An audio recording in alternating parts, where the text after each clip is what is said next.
Je m'appelle Shoji musée d'ethnographie. J'ai vécu en Finlande, qui est un pays monolinguiste. Chaque année, je retournais et le peuple s'est diversifié. Et dans ce contexte, la politique linguistique a connu des changements. Il y a plutôt très peu d'étrangers, mais j'ai reconnu quelques aspects qui étaient en avance par rapport aux autres pays européens. Donc, dans la première moitié du symposium, nous avons réfléchi sur le fait que l'anglais était dominant et c'est un symposium organisé sur la base du français et je suis très honorée d'avoir été invitée pour prendre la parole ici dans ce symposium. Mais comme je ne parle pas français, je me permets de faire mon exposé en japonais. Et dans mon exposé, je voudrais réfléchir sur le multilinguisme, notion proche de plurilinguisme. Si le multilinguisme pose comme objectif politique l'acquisition d'une compétence de langue au pluriel d'individus, le plurilinguisme pourrait être exprimé comme idée qui vise, tout en admettant la situation plurilinguiste des sociétés existantes, à admettre ou à promouvoir l'utilisation de langues au pluriel dans la mesure du possible par le biais politique. La notion, surtout depuis le XIXe siècle en Europe, ont été formées autour du peuple et sa langue. Ces États-nations se basent sur le monolinguisme et ce monolinguisme considérait comme idéal l'utilisation d'une seule langue sur le niveau social et individuel.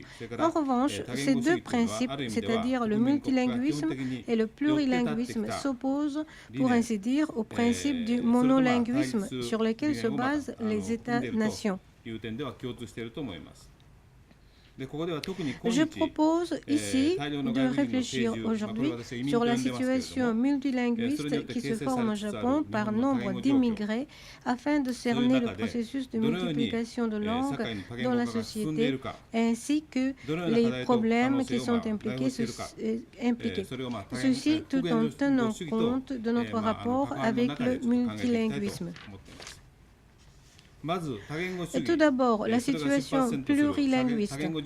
Il y a deux sortes de plurilinguisme. Premièrement, les langues régionales. Il s'agit des cas où la langue autochtone existe à côté de la langue du pays ou la langue officielle dans un seul pays. Pour la plupart des cas, ces langues ont été utilisées dans des zones déterminées dans lesquelles ces langues coexistent avec la langue nationale ou la langue officielle qui sont des langues d'unification du pays ou d'administration. Par exemple, le breton en Bretagne et le français. Au Japon, on peut citer le rapport de langue d'Okinawa et le japonais. Et l'autre type de multilinguisme, il s'agit de multilinguisme, provient de l'existence dans les villes d'immigrés ou les villes où les gens qui déplacent ou le peuple dispersé selon les termes d'autrefois. Cette situation crée la coexistence de plusieurs couches de langues à côté de la langue principale et des langues des autres peuples. Cet exemple se trouve souvent dans des villes en Europe comme dans les villes au Japon. Bien sûr, les deux types n'est qu'un classement schématique. En réalité, les deux types se trouvent en rapport bien étroit. Par exemple, le cas où beaucoup d'usagers de langues régionales et de langues autochtones, ou le cas qui n'est pas rare où des immigrés s'installent dans une même région. L'exemple du premier type se renvoie au cas de Sami d'origine du nord de l'Europe et qui représente la moitié d'une ville. Il arrive aussi que les utilisateurs de langue principale s'installent massivement dans une région où se parle la langue régionale. C'est le cas de la République de Komi en Russie, la République de Mali, où la capitale devrait être formée de plusieurs peuples différents, mais qui est occupée par dans la réalité et par les Russes. Cette situation grave pour les langues de minorité est fréquente. C'est un exemple de la situation multilinguiste réalisée et par les langues d'immigrés.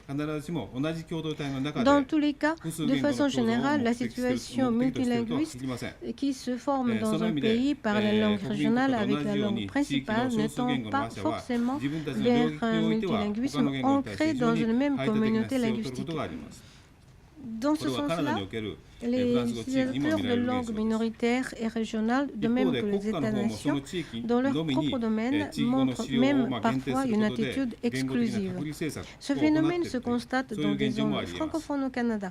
Et par ailleurs, l'État peut imposer l'isolement sur le plan linguistique tout en limitant l'utilisation de langues régionales à l'intérieur de certaines régions. Ceci représente le fait que l'État a beau être multilinguisme, mais sur le plan social, autrement dit, chez les habitants, une seule langue est utilisée sans rendre compte de l'existence d'autres langues. On se demande alors si on peut qualifier ce pays multilinguiste. Regardons maintenant la situation japonaise. Au Japon aussi, nous avons connu des situations multilinguistes en dehors des langues d'Ainu, de Ryukyu, sans poser la question de savoir s'il s'agit vraiment des langues. Il y a 100 ans, il devait y avoir plusieurs langues dont les utilisateurs ne pouvaient pas se communiquer entre les langues différentes. Cependant, sur le plan régional, nous n'avons pas besoin de préciser s'il y a eu lieu des politiques qui encouragent l'utilisation des langues comme Ainu, Ryukyu, comme les langues à part entière. L'occupation colonialiste de la péninsule de la Corée date d'il y a juste 100 ans cette année. C'est à partir de cette époque que beaucoup de Coréens sont venus s'installer au Japon pour atteindre le nombre de 2 millions pendant et après la guerre. Avant cet événement, à la restauration de Meiji, nombre d'immigrés se sont installés au quartier réservé aux étrangers. Une partie de leurs descendants reste au Japon encore aujourd'hui et l'existence de différentes langues n'a jamais été soutenue par leur utilisation ou l'éducation dans ces langues. Nous ne connaissons pas d'exemple. Au contraire, les utilisateurs de ces langues étrangères avaient tendance à cacher le fait et ils ont vécu sans attirer l'attention. Il s'agit là de ce que nous appelons des old comers. Et c'est en 1980 que nous avons connu un grand tournant. Je n'aurai pas le temps d'entrer dans le détail. Des immigrés ou descendants de Japonais sont venus au Japon en tant que main-d'œuvre. Leur origine japonaise de leurs parents ou de leurs grands-parents leur permettait d'être considérés et revenir à son pays. C'est du bien-être. それでその最近の外国人統計、これは2009年ですね、それによりますと、日本には外国人というのは大体218万住んでいます。これは大体、日本の長野県と同じ人口ですね。それだけ外国人が住んでいます。で、その内訳ですけれども、国籍順に上げますと、dans l'ordre d'importance, le premier groupe dont le nombre est de 578 000 est composé de Chinois, ensuite les Coréens du Sud et du Coréen du Nord, ensuite les Brésiliens 267 000, Philippins 211 000, et Péruviens 57 000, Américains enfin 52 000, et ensuite les Thaïlandais 42 000. D'où l'importance de langues se classent dans l'ordre de chinois, coréen, portugais, espagnol, philippin, anglais et thaïlandais. Mais cela ne veut pas dire que ces langues sont utilisées par les immigrés dans la vie quotidienne. À part les exceptions d'une partie de Brésiliens ou de Chinois qui forment une communauté où ils maintiennent leur langue, ou dans des quartiers de Coréens, beaucoup d'immigrés se trouvent dans des situations où ils sont obligés de prendre contact avec les utilisateurs de la langue principale, c'est-à-dire en japonais, et sauf dans leur famille, entre les amis, car il n'y a pas encore de communauté ethnique bien développée au Japon dans la société japonaise. Je reviendrai plus tard à la question de la pression pour l'intégration auprès des utilisateurs de différentes langues. Et je dirais simplement ici que on constate un changement très rapide de langue, à tel point que la 3e génération, voire la 12e génération déjà, les enfants ne parlent que le japonais. Et il n'est pas rare que même dans la famille, la dernière forteresse des langues d'immigrés, leur langue n'est plus utilisée. Donc l'intégration avance très vite. Par contre, la langue favorite, l'anglais, est favorisé partout au Japon et on préfère même que cette langue soit utilisée. Et l'intégration vers l'utilisation du japonais est flagrante chez les Coréens en particulier. Aujourd'hui, c'est le pourcentage des Coréens occupe le 12e rang parmi les étrangers au Japon. Et chez les Coréens qui habitent au Japon, c'est déjà la 4e, 5e génération de Old Kama, et cela représente la majorité des Coréens qui sont recensés par le registre des étrangers. Pour la plupart, le japonais, la langue japonaise est leur langue maternelle, sauf la première génération. Les Chinois, les Vietnamiens d'origine adoptent rapidement le japonais après la 2e génération. Ceci ne veut pas dire que leurs compétences de leur langue d'immigrés soient perdues. On retrouve toujours des situations où ils maintiennent leurs compétences selon les besoins. Alors, nous allons nous demander comment concevoir les caractéristiques du multilinguisme. Quels sont les impacts dus à l'augmentation du nombre d'immigrés et leur langue au pays qui les accueille?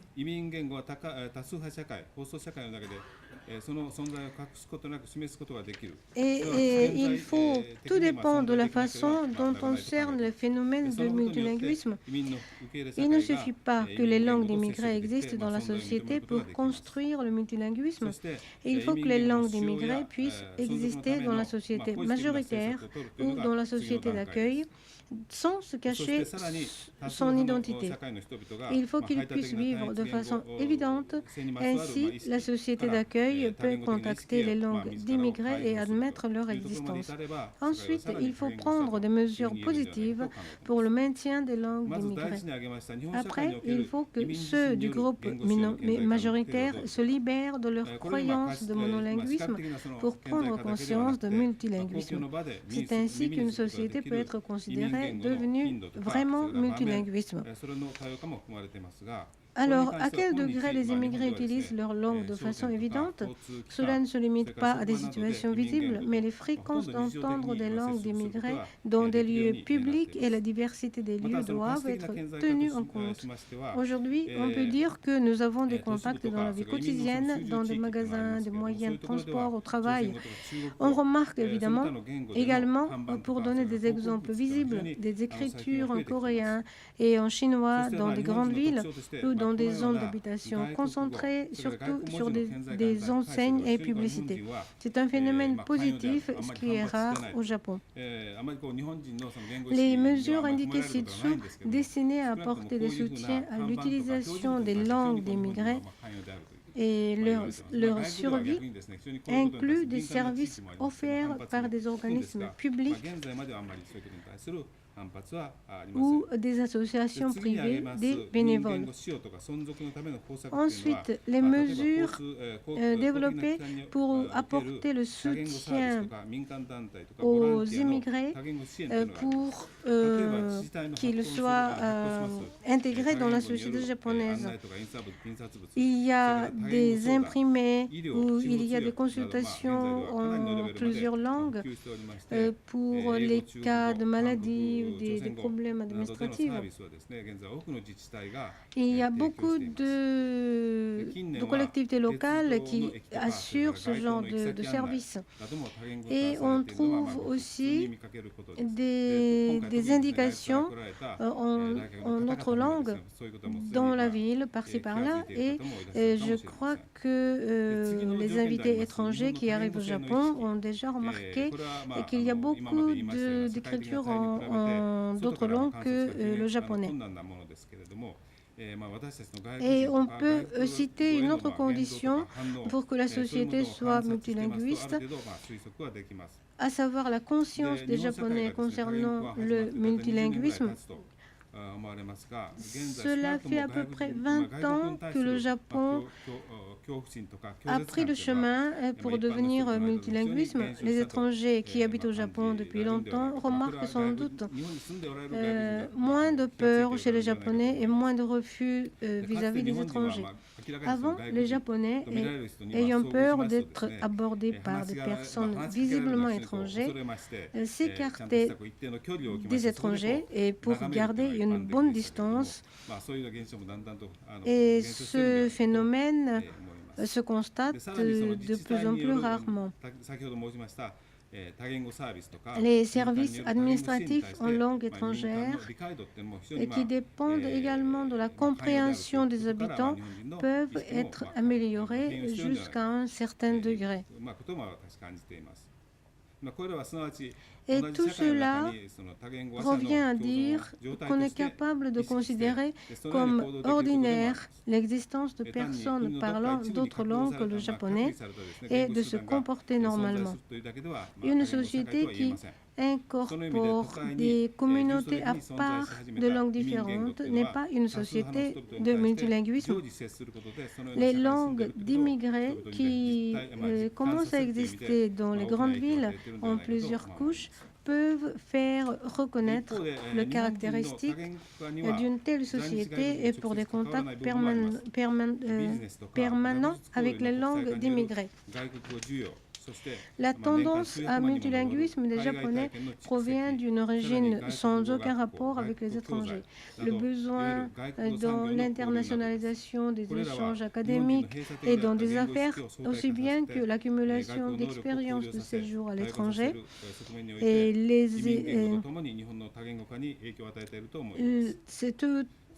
ces expériences exercent des influences sur la mentalité ou le comportement des Japonais. On peut citer comme un des mouvements de multilinguisme qui est le thème de discussion d'aujourd'hui. On peut citer plusieurs preuves. Dans tous les cas, si nous pouvons mener les choses à bien, le plurilinguisme peut contribuer au multilinguisme en baissant la barrière des langues dont les comportements et conscience, tout en dotant les Japonais de compétences en langue étrangère. Dans la pédagogie de plurilinguisme, il faut remarquer que le contexte multilinguisme et par les langues d'immigrés peut aussi apporter des contributions. Le multilinguisme au Japon peut attirer l'intérêt aux langues des pays asiatiques sans que cela soit limité aux langues occidentales. Dans ce sens-là, les langues d'immigrés dont j'ai traité aujourd'hui offrent des facilités d'apprentissage par le fait qu'elles sont parlées par nos voisins et puis par la facilité du contact. Au Japon, Ni le multilinguisme ni le plurilinguisme n'ont jamais vraiment existé. Et cependant, l'enseignement des langues étrangères est effectué avec intensité en consacrant beaucoup de temps et d'énergie. Mais c'était limité à l'anglais et à quelques autres langues étrangères sans que les Japonais aient acquis une vraie compétence, comme nous le savons tous. Et je crois que les Japonais ont eu une image erronée pour les langues étrangères par cette expérience. C'est-à-dire les langues qui méritent d'être étudiées, comme l'anglais et quelques autres langues occidentales, sont difficiles à maîtriser, même si on y consacre du temps et d'énergie. Et en plus, même si on les maîtrise, peu d'occasions se présentent pour les pratiquer. Dans le Japon monolinguiste, les langues étrangères ont été étudiées pour le plaisir personnel, sans rapport avec l'intérêt concret.